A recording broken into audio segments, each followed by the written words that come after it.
got to learn how to remember what he did back then, so that when you start dealing with what you're dealing with now, you'll learn how to look back on what he did before in order to get you to, you know what I'm saying? In order for you to be delivered whatever you're dealing with now, you got to learn that he delivers you from whatever you were dealing with before. And you can't use the same you to get rid of whatever you're doing with whatever you're dealing with now. This is what my pastor said on Facebook. He said, listen, you did it. This is Apostle Carlos Malone, for everybody that don't know him. He said this on Facebook. He said, listen, if you were dealing with this before, you can't use the person that you are now to get rid of or to step into something for the future. Because everything needs a new you. This season here calls for a new you. Whatever you're dealing with, if he's brought you out of some situations before, he can do it again. So we're gonna read 1 Samuel chapter 17 and 37. That's what we're gonna do. We're gonna do that real quick. Because it amazes me that people have faith. They had faith back then, but as soon as the problem represented itself, or another problem presented itself in front of their faith, they forgot that God brought them out of whatever they dealt with before. They forgot what he had already been doing. Here's what 1 Chronicles says. Sorry, I said 1 Samuel. This is what 1 Chronicles says, chapter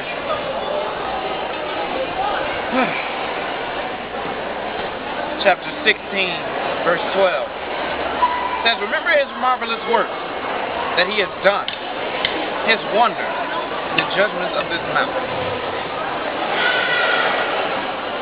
Remember all the marvelous things he's done for you before. If you didn't deserve it back then, when you were already in sin, now that you're saved, to some extent, you feel like he can do a few things for you. You know what I'm saying? You feel like you deserve a few things, right? You feel like, you know, I've been evangelizing. I've been teaching about the Word of God. I've been trying to live right. I haven't fornicated in a few years. I feel like I deserve a few things. But all of a sudden, certain things represent itself in front of your face, and then all of a sudden you fall short of some of the things that you were doing before. First, you weren't fornicating on a lot of days. All of a sudden, he had you down smoking weed for 2 days a week. Then you went back to the whole week you were smoking weed. He had you down to having sex 1 day a week. You went back the whole week. He had you down from fornicating all week till you had it down to 1 day. All of a sudden, you fornicate 1 day more than what you used to do. And you think that you're not declared righteous anymore. That's not true. Because all that guilt does not come from God. That comes from the devil. God will not make you feel guilty about anything that you've done. And this is why you can't think that if you do things that you're going to heaven. It's not what you do that declares you righteous and going to heaven. It's what you do. It's your faith. Because you can do a lot of things, and a lot of things that you watch this now. It's a lot of things that you do that is right. But everything that you shouldn't do outweighs the things that you do. Because there's a lot of things that you shouldn't do that you do anyway. So you can't look at what you do and think that you're going to heaven. Because if you were going to heaven depending on the things that you do, then all of us would already be hell-bound. So, it's not God that is bringing guilt towards you. That is all the enemy. If it was God, then there was no point of his son dying on the cross if he was going to let you be guilty. That's not him bringing guilt towards you. That is all the enemy. If you mess up, don't think God is going to be like, you know what, I'm going to strike you down because you messed up. No, because if you're messing up back then and you're still alive today, now that you're saved and you have faith in him, what makes you think he's going to send this lightning bolt to kill you? Because now, you know better. So that, yeah, that's true, you do know better. You shouldn't do it. But also, I was doing it back then, and it's not that I'm going to have a ticket to do it now. It just shows me that if he's still keeping me in all of my mess, I know that I can get past whatever I'm dealing with now. Because I remember the things I used to do back then when I didn't even know who he was. He was carrying me since I was born, and he's been carrying me all these years. That means that if I'm dealing with this, if I'm dealing with homosexuality, if I'm dealing with smoking weed, if I'm dealing with not passing my classes, if I'm dealing with not graduating, if I'm dealing with all these people talking about me, some girls are dealing with a girl calling them whores. Some girls are dealing with having sex in the hallway. Whatever you're dealing with, if he delivered you from something else before, he can do it now. Whatever he did before. Either will walk through the valley of the shadow of death, I will fear no evil, for thou art with me. David said in 1 Samuel, I believe it was 1 Samuel, I think it was 1 Samuel chapter 17.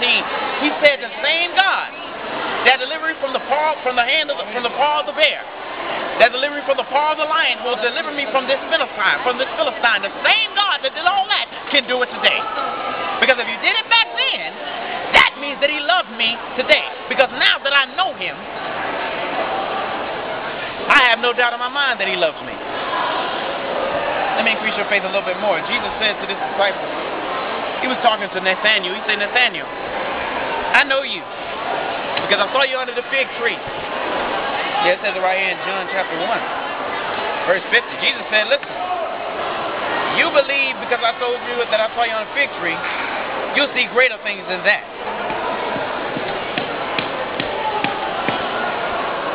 See, most of us want to see God's glory. We want to see God work and do exceedingly and abundantly towards us and all this, above all our asks or on our thoughts, all our thoughts.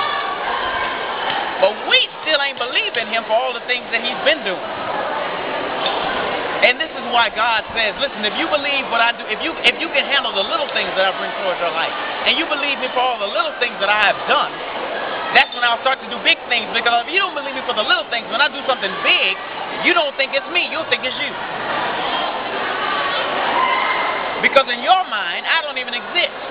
This is why you can only get into heaven if you have faith. It's not what you do. Don't let anybody tell you, I don't care who it is, if you're your pastor or anybody, I don't care what they say. It is not the things that you do. You can be the nicest person ever, do everything right, but if you have no faith in God, you will go straight to hell. Tell him I said that. Tell him I said it right here too. Bible. It's not what you do. It is the faith that you have. Will you invite a stranger into your house? No. Why would God do it? Out of all the things that you've done, and you're still alive, and he's still blessing you, that should tell you right there, it's not what I'm doing. It is my faith that is keeping me righteous. It is my faith that declares me righteous towards God. It is not what I do, because there's a lot of things that I shouldn't do that declares me as a sinner, but since I've given my life to Christ, I am no longer a sinner. Now y'all got that? Keep that in mind. And that does not give you a ticket to sin, that just lets you know. God didn't accept me because I was doing right. Because if you look at what I was doing before, I was doing nothing right. All I had to come out of my mouth was nothing but negative things. I wanted to know all the business of all the girls, not so that I can help them, but so that I can talk about them all day. God has shifted that to me being like this. Oh, you're so nice, I want you to help these kids. Same thing with you. If he was able to fix you before, he can do it now. And God does not bring you to things that he can't bring you out of. And what he brings you through, he can bring you out of. And he created this world, so everything that comes towards you, since his son already defeated the world, he's going to bring you out of. So you got to understand, just like David said, he's the same God that brought me out of the paw of the lion and out of the paw of the bear, so he's going to bring me out of this paw of the other Philistine. The same thing that you're dealing with now is some of the things that he probably brought you out of before. It's just coming on a little heavier because now that you're saved, the devil is attacking you a little bit more. So you got to learn how to put past in your faith and remember what God has done before to push you past what you're dealing with now. That's what you got to learn how to do. You got to learn how to remember. See, people don't have faith. Okay, how about this? I was dealing with through all in prayer. Because a certain someone texted me and told me that somebody had blood clots and all that, right? But if you look at somebody that has never seen God's glory in action, you've never seen somebody be healed in front of your face. You've never read the Bible. You've never heard God say, and now you never read what's the name? Where to say that at? Isaiah. Where Jesus said, by my stripes you are healed. you've never read these things, and you've never heard a testimony of somebody being healed, you wouldn't believe that God would have healed that boy. And just because he didn't heal him does not mean that God can't do it.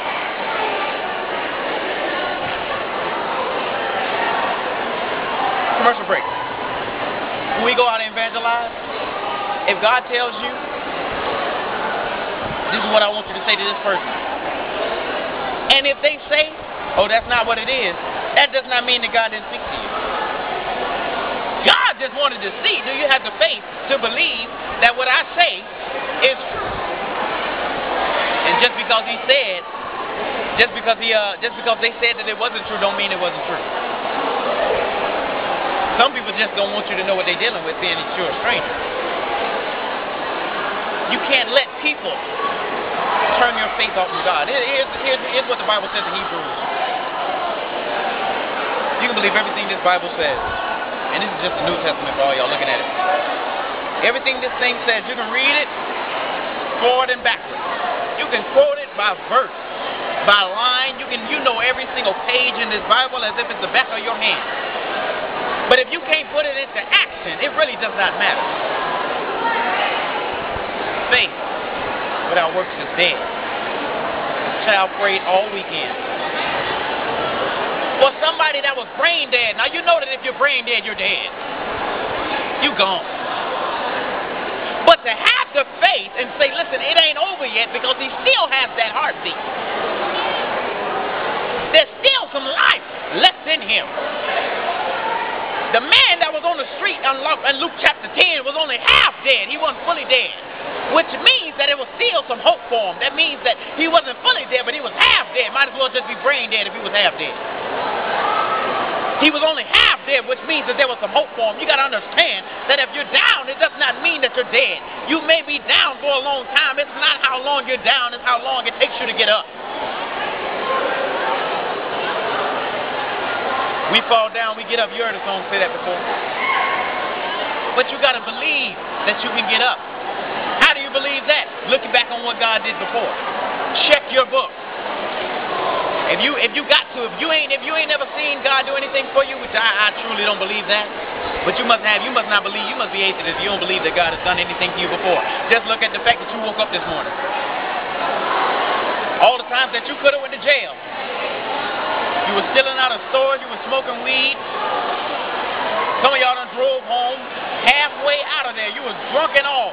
Never had a DUI, because now you're a benefactor of what God says you can have. Which also lets you know it's not what you do that declares you righteous. It's your faith. There's a lot of things that you shouldn't do. What was that? Something on my head. Let me know. Man, this book real quick. There's a lot of things that you shouldn't do. That you do. So whenever somebody comes at you trying to make you feel guilty, you can't say, oh, they were sent by God. No, because you got to learn how to push into your spirit of discernment. Here's what discernment does. Keep it real quick. Discernment lets you, it's like an alarm. Whenever somebody comes towards you and they're not of God, because even the devil knows the Bible. So you got to tell the difference between who's God-like and who's of the devil. See, because the devil can use people to get to you. Just because they said, oh, you shouldn't be doing this, and they can call it good judgment. It is not good judgment if they're trying to make you feel guilty about what you did. Good judgment is when they're trying to tell you this is what you did, but this is also what I did. So you can this is me telling you, although you did this, it is wrong, but you can still get over and you're still saved. What somebody else that is not of God will do, they will like, girl, you did that. I can't believe this. I can't believe you did that. I can't believe you did this. I can't believe you said that. It's not what I said that declares me righteous anyway. And now that I see that you're trying to judge me and make me feel guilty about it, I can already see that I don't need to be near you while I'm trying to be a savior, because you'll make me snap. There's a difference between somebody judging you in a good way and somebody trying to judge you in a bad way. Because what some people are trying to do, they sick and tired of you getting attention. People are sick and tired of seeing followers of Christ on their news feed on Facebook. They're sick of seeing us. So what they do is, they look at the leader. You know what your leader used to do? Man, he used to do stuff in the classroom, not sex, just do stuff. Yeah, I'm airing my dirty laundry on Facebook. That's what I'm doing on YouTube and all. Because if I gotta teach. I've been delivered from that, so I ain't really worried about it. But they talk about us and talk about us and talk about us, trying to make us look bad. But the more they talk about us, the more people gonna want to know why they talking about this group so much. Because the hand of God is on this group. And then they look at all the other leaders coming through, sharing their testimony about what God has done for them. And instead of them saying, oh, look how God has blessed these people, what they say is, they can't be godly. How God don't use them? Look what they used to do. It ain't what we used to do. What I learned, this is what Apostle Carlos Malone has taught me. It is not what a man is doing. It's his heart is right. The reason why God is using who he's using, the reason why God is using the fewest things is because their heart has always been right towards God. Keep going. You can turn it off now. I noticed